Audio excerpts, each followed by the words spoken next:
Good evening. My name is Mirna Miroff, and I'm the Executive Director of the South Florida Chamber Ensemble. This evening's program from our Season 9, Changing Our World, is called The Pied Pipers of Clean Water, and it's a partnership between us and WaterAid US. So why the Pied Pipers? So in just a moment, I'm going to bring out the rest of the South Florida Chamber Ensemble, and we have a flute, which is a pipe, and we have a clarinet, which is a front-blown flute. So yes, the horn is a little bit the odd man out, but originally the horn was used for hunting. And so you would put a horn player on a horse, they would sit with the horn sort of wrapped around the body, and the back of the horn would face backwards. And that person would go out first and play music to get the dogs out there, and then once the dogs started barking, everyone would come out for the hunt. So in essence, the horn is a Pied Piper. Just unfortunately, it's not a very auspicious beginnings to what the horn is going to do, but it makes me sort of a pipe as well. So we contacted WaterAid 2 years ago when we were thinking about the Changing Our World group of 2 seasons, and decided that we wanted to do something connected to women, but also connected to water.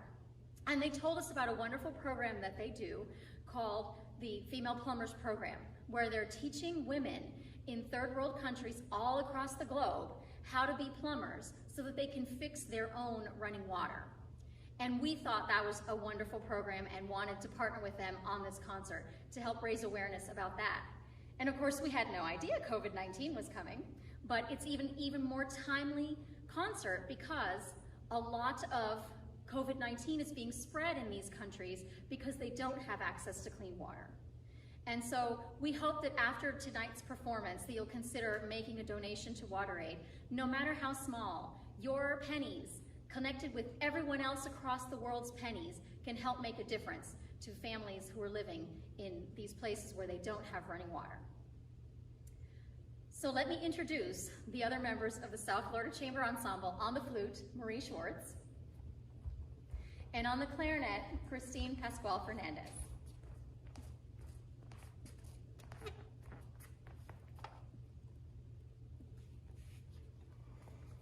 So at the beginning of this calendar year, we changed our mission. And before this, our mission was to change the world through music. But in light of recent events, and some of these connected to our social media, we decided that what was more important to us than just generically changing the world was focusing on equality. And so we're doing this several different ways. We have a new diversity statement, which is up on the screen, where we talk about how in our organization, we're looking for diversity, and also we're modeling that diversity in the art that we produce. So in every performance, we perform pieces by the dead white European composers, and alongside them we have people of color, we have composers who identify as female, and we have other types of minority composers. And it's important for us to bring these composers to the fore because a lot of their music has been sort of ignored for centuries in some cases. And so our mission now is to use music to promote equality for all. And we do this not only here in our concert series, but we do this with all of our educational programming. So next season, when we do our largest educational program, ILUMA, Intergenerational Literacy Using Music and Art, we're going to be celebrating the music of Native Americans. We're going to be celebrating the music of Inuit or Eskimo. We're going to be celebrating Hawaiian music and African American music. So we're going to begin our concert with a collaboration with a living composer. So I met Ross Gilman on Twitter. I got on Twitter and started following composers and musicologists and things like that, and met a lot of really wonderful people. We had the opportunity to meet Ross in person on our tour in July of last year. And we sat down with him and talked about this project, and WaterAid is an organization that's very dear to his heart as well. And so he graciously agreed to write us a piece. So WaterAid gave us a video, and I gave that video to Ross, who is an award-winning film composer. And he wrote this beautiful piece that you're going to hear next, which is called Progress.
The next piece in our program is by the great American composer Amy Beach. She was part of the Boston Six, which was a group of composers in Boston that were mostly part of something called the Indianist movement. So around this time, composers in the United States were struggling to try to find what was the American sound. And there were different camps. So the Aaron Coplands of the world were thinking more along the lines of British Isles music. So Irish and Welsh and English music. But the Boston Six were looking for the sound of America, and they didn't want it necessarily to be the immigrant sound. So they began looking at native populations' music. And from this grew the Indianist movement, and all 6 members of the Boston Six wrote something in that Indianist form at some point in their careers. Amy Beach's most popular of the Indianist pieces was her Opus 46, The Eskimos. And it's in 4 movements, and we'll stop in between each movement so I can tell you a little bit about each movement. But Amy Beach's grandparents lived on a farm, and so her connection to water was growing up on the farm and living off of the land. And I think that is also something that translated for her becoming an Indianist composer, is really her connection to the land and understanding that the natives of this country also had that connection. Her parents didn't want her to play the piano or to learn the piano. And one summer she went to spend the entire summer with her grandparents. And she composed 3 waltzes, only there was no piano at her parents' house, at her grandparents' house. And she had never studied composition nor ever played the piano. She was a child prodigy. And when she was 18, she married a surgeon who was 43 years old, who allowed her to give 1 public concert per year. He encouraged her to compose because he thought that would be more ladylike, because most of the time you have no idea who the composer is of a piece. You don't see them, they're not always present. And so he thought that would be less, of a burden to him to have a wife who was working if she could write under a pen name and if she could be kind of hidden behind the scenes. When she was 43 years old, her husband died, and she went to Europe and was surrounded by all this wonderful music and by a lot of female composers who were really doing this work. And so it brought her back to that, and it brought her back to public performance. One of the members of the Boston Six, Edward McDowell, started a colony in the Boston area for artists of all kind. And Amy Beach spent 20 summers there. And because she died without any heirs, she bequeathed her entire estate to the McDowell Colony, which still exists today. And it's a place where a lot of American writers and artists and musicians come together. Some live there all year, or others come in the summer, and they collaborate and they share and they create great American art. So this is Amy Beach's The Eskimos.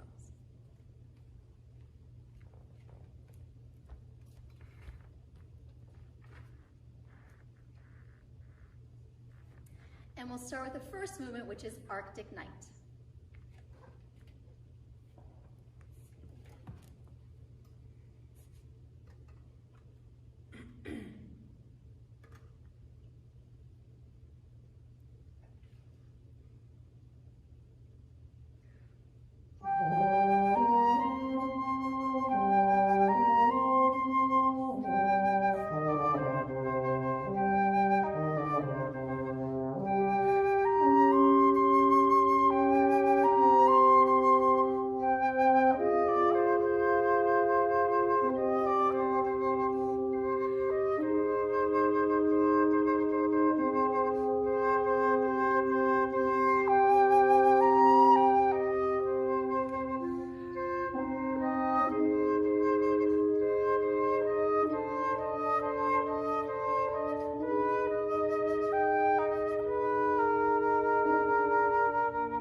second movement is called the Returning Hunter.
The third movement is called the Exiles.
The final movement is with dog teams.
Now you can see why we love Amy Beach so much. She's going to be an integral part of our next season, our 10th anniversary season called America. So please come back and see us again so you can hear some more of this beautiful music that very few people play. Our next composer was born in England, but spent most of her life in the United States because of a small little circumstance called World War II. So Rebecca Clark was a violist, and she studied at Royal College of Music until one of her professors went to her father asking for a hand in marriage. He was convinced that she had seduced him somehow, so he withdrew her from school, and she decided then to go to Royal Academy of Music. If you're a Londoner, you know there's a lot of strife between the two schools. But she was able to finish her degree, and she was one of the first female violists ever hired in a professional orchestra. And she created a string quartet of all women. It was the first all-female ensemble to our knowledge. And it's a huge inspiration for what has happened in this ensemble. She was nearly 6 feet tall and had a tremendous presence, but she was incredibly shy. So she went to visit her brothers in the United States just before World War II broke out and got stuck here in the US, in New York. After a while, she took a job as a governess, and then she was walking on the streets of Manhattan when she ran into someone that she had known at Royal College of Music. 6 months later, they married. They were both in their late 50s. And she stopped composing. She was just, again, a very shy person, and something about being married made her feel obligated to no longer work. Although her husband tried very much to encourage her to compose and to perform, she really gave it up after she got married. The piece we're going to play by Rebecca Clark is based on a Yeats poem, which is called To an Island Water.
Cécile Chaminade was a very colorful character in French music in the 19th century. She was a vegetarian, and it is believed that she suffered bone loss, which led to the amputation of both her feet because of the vegetarianism. So I was curious and I looked it up, and it is possible for this to happen, but it's because more so of deficiencies of vitamins in certain foods, and not because she was a devout vegetarian. Richard Wagner was also a vegetarian, and he had both his feet at the end of his life. She never wanted to marry, and her father lost his job, so she took over the household and helped keep everything together and started composing in order to support the family. And she understood that she would have to get married, that it was just one of those things women had to do. So she found the oldest man she could find. He was 49 years older than her. And she wrote in the wedding contract that there would be no consummation of that marriage, so that she was protected from having to have a relationship, from being devalued as a human being by her husband. And she put in there that she was going to continue to write and perform music, which is a privilege that most women didn't have at the time. He didn't live long. She picked a good one. But I want to read to you a letter that she wrote after she was widowed in 1907. She says, "Marriage must adapt itself to one's career. If the woman is the artist and it upsets the standards, the conventions, the usual arrangements, and usually it ruins the woman's art. Though I would have been married, I feel that it is difficult to reconcile the domestic life with the artistic." And so she decided that she wasn't going to mix her domestic life with her artistic life, that she was going to silence all the rumors and get people off her back about trying to get married, and also keep others from trying to force her into marriage by doing this contract, but then that she was going to have her own life. And if you've followed us, then you know my own personal story with the domestic life and the artist and me, and I completely understand her position. I think that a lot of women in history who are artists have had a similar problem of reconciling the art with the domestic life, and that often causes friction in a marriage. And so for myself, now that I'm single looking forward, I've been studying the other composers and kind of seeing, there are very few for whom they end up with a happy domestic life. I'm not sure in the case of Rebecca Clark that the marriage was the best thing for her. They loved each other very much, but it was the end, essentially, of her career. And with some other composers like Mel Boni, she had to completely give up all of her music during the time her children were growing up.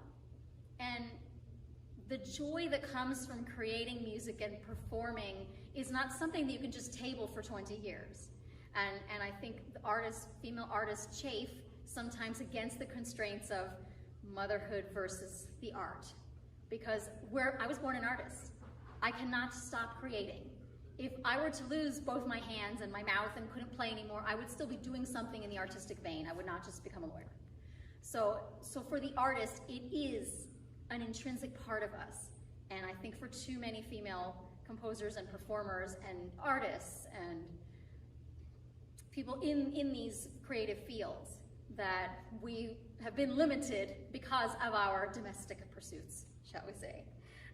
So most people don't even think of Cécile Chaminade as female. She tried to get everyone to just call her Chaminade, just like we don't say Ludwig, we say Beethoven. With all the male composers, we call them by their last name.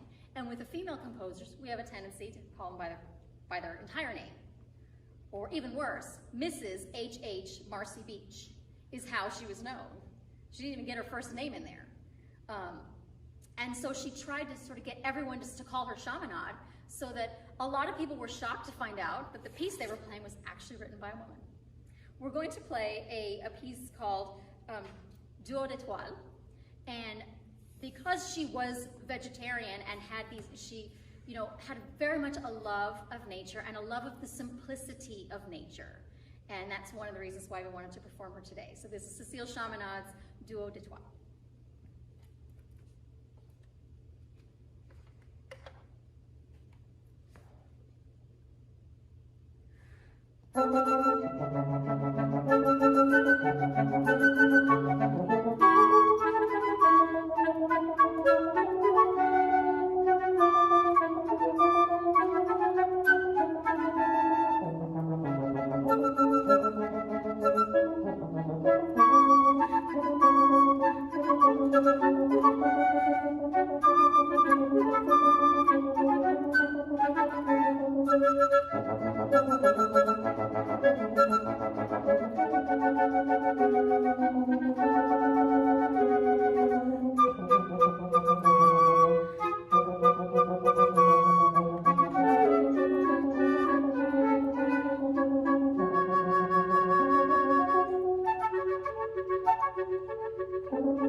Margaret Bonds is one of my favorite composers.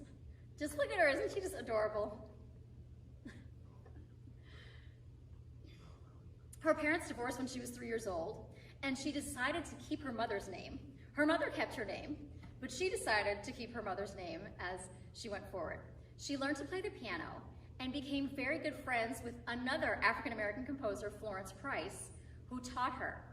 And when Florence Price decided to write a piano concerto, it was for her friend, Margaret Bonds.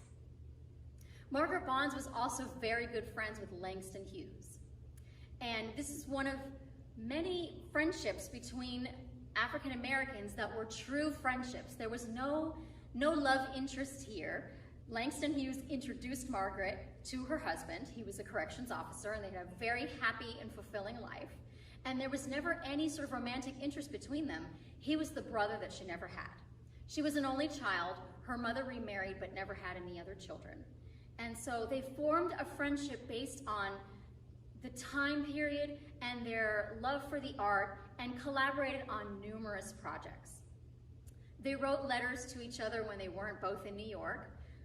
For a while, Margaret was living in Chicago with Florence Price, and you can see this beautiful friendship across all the letters, the Valentine's Day cards that say, "Be my Valentine," where there's nothing there but fraternal love. And it was really a beautiful relationship between these that created some amazing music. So Margaret went to Northwestern University and Juilliard, and she wanted to study with Nadia Boulanger, who was a Parisian instructor that a lot of modern composers were going to, looking to sort of find their sound. Nadia Boulanger was known for listening to you play for a few minutes and then saying, "You're lying to yourself. You're not playing the music of your heart. Let's figure out what the music of your heart is." She did this with Astor Piazzolla when he was in Paris. He was, writing classical music, and she said, "That's not the music of your heart." And she was not accepted, Margaret Bonds was not accepted into the studio of Nadia Boulanger because Nadia was even harder on women than she was on any other category. And so she insisted that they come in with a certain amount of technique and ability and drive before she would take on any female students. So Margaret learned piano from Florence Price and gave the premiere of Florence Price's first piano concerto. The piece we're going to do was written when she was 10 years old. She decided to write the music of her heart even that young. And it's based on a spiritual wade in the water, but she called it Troubled Waters. And unfortunately, in this time, we see that relations between African Americans and white Americans are still in troubled waters.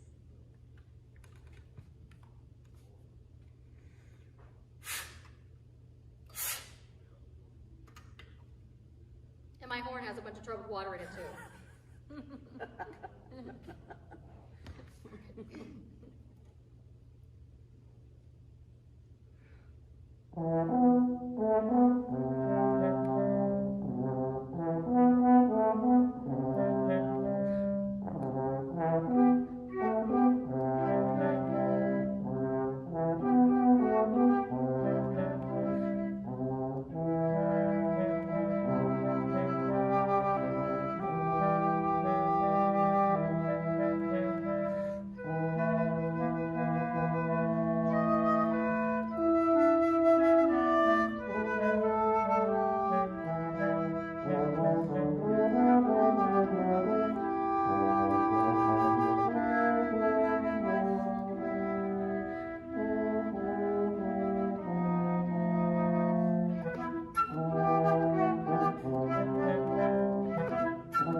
So our final piece on our final concert of our 9th season is Bedřich Smetana's Mavlast.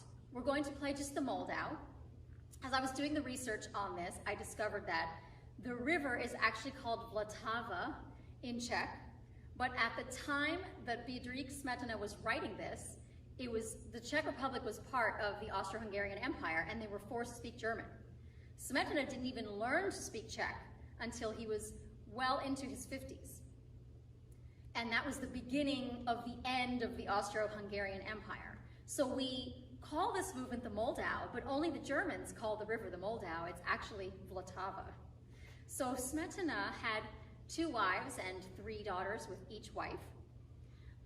It's believed that he had syphilis and that it caused some sort of mental illness that caused him to be incarcerated in a mental institution for the second half of his life, but we don't really know.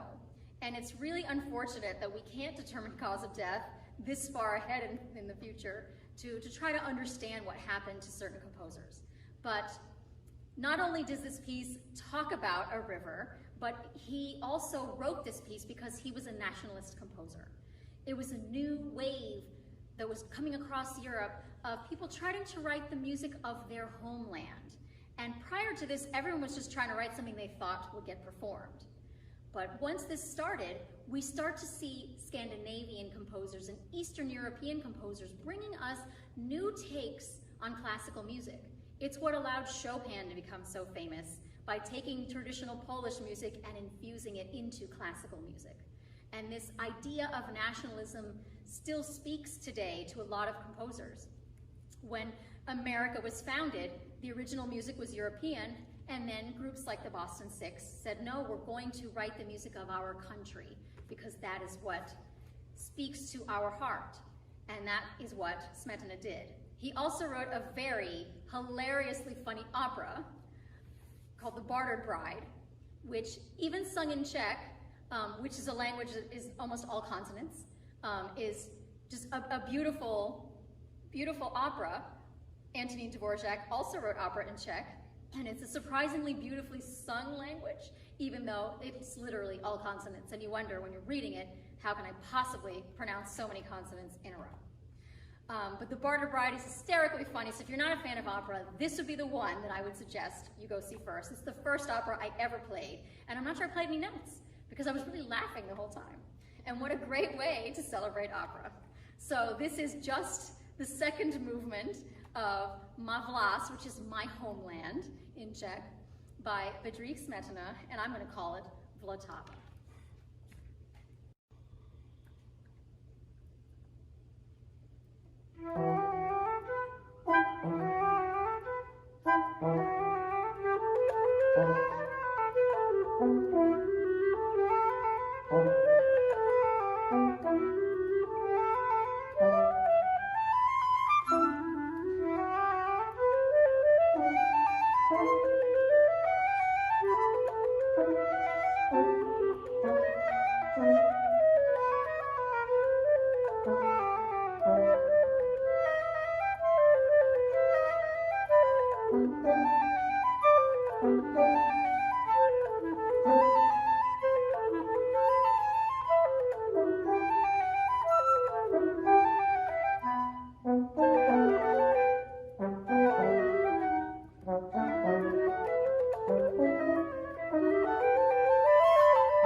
Thank you so much for sharing the final concert of our season 9 with us. It's been a great pleasure to work with such incredible musicians. I would not be able to do this without these wonderful ladies. On the flute, Marie Schwartz. On the clarinet, Christine Pascual Fernandez. And my name is Mirna Mirov. Our fearless leader.